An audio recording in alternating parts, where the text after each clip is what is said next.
थोड़ा नीचे कीजिए साहब। मेरा नाम मोहम्मद जाबिर है। मैं यहाँ महू के शहर की जामा मस्जिद में जी बताएं। मेरा नाम मोहम्मद जाबिर है। मैं महू शहर की जामा मस्जिद में इमाम हूँ। मैंने आप मीडिया साथियों को इसलिए बुलाया है कि मुझे ये खबर मिली है सोशल मीडिया से के थ्रू, चूंकि ये बाकायदा पूरे देश में ये माहौल बनाने की कोशिश की जा रही है या खबर फैलाने की कोशिश की जा रही है कि मुसलमान को इंडिया की जीत से नाराजगी थी और इस तरह से ये मामला बिगड़ा है और मुसलमानों की वजह से ये सब कुछ हुआ है। ये एक गलत बात फैलाई जा रही है और इस चीज़ से हमें बहुत दुख हुआ है।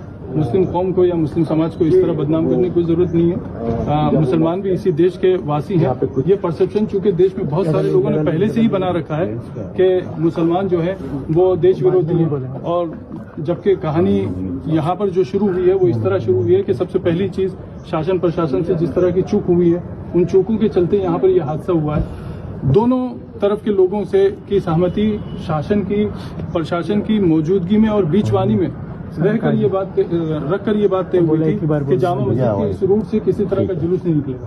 रात को जो जुलूस निकला उसकी पहली बात तो कोई परमिशन नहीं थी, उसकी कोई आगवानी करने वाला नहीं था। वो एक उपद्रवियों की भीड़ थी। वो इंडिया की जीत के नाम पर मस्जिदों और धार्मिक स्थलों के बाहर सिर्फ शोर शराबा करना और नारा करना उनका काम था। लोग नमाज से जब निकले हैं तो उस वक्त में ये भी हुआ है कि सुतली बम मस्जिद पर फेंका गया। अब इसका इंडिया की जीत से क्या लेना देना था? क्या मस्जिद पर बम फेंकने से इंडिया की जीत का जश्न मनेगा?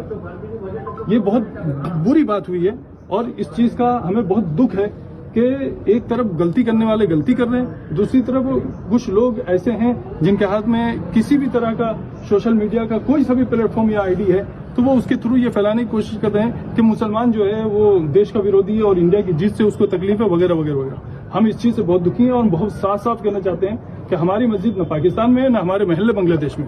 हम इसी हिंदुस्तान के निवासी हैं, इसी हिंदुस्तान में हम रहे हैं, इसी हिंदुस्तान में हम रहते हैं, इसी हिंदुस्तान के साथ हमारा रिश्ता है। इस तरह की बातें करना ये और फिर कुछ लोगों की तो मैं समझता हूँ कुछ लोगों की तो रोजी रोटी या नेतागिरी या उनका अपना जो भी प्रोफेशन है वो तो हिंदू मुस्लिम पर चल रहा है।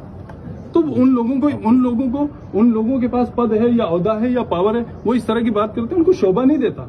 मतलब ठीक है आप किसी की चापलूसी कर सकते हैं लेकिन आप किसी की बात से उस वक्त तक सहमत नहीं हो सकते जब तक उसमें सच्चाई न हो। लेकिन जो आरोप लगाए जा रहे हैं दूसरी तरफ से भी, दोनों तरफ से लगाए जा रहे हैं। दूसरा पक्ष ये कह रहा है कि कोई पटाखा नहीं फोड़ा गया, दूसरा पक्ष ये भी कह रहा है कि जुलूस निकल रहा था, हमने भारत माता तक की जय के नारे लगाए, पीछे से पत्थरबाजी हुई। पथराव मस्जिद से हुआ ऐसा उनका कहना है।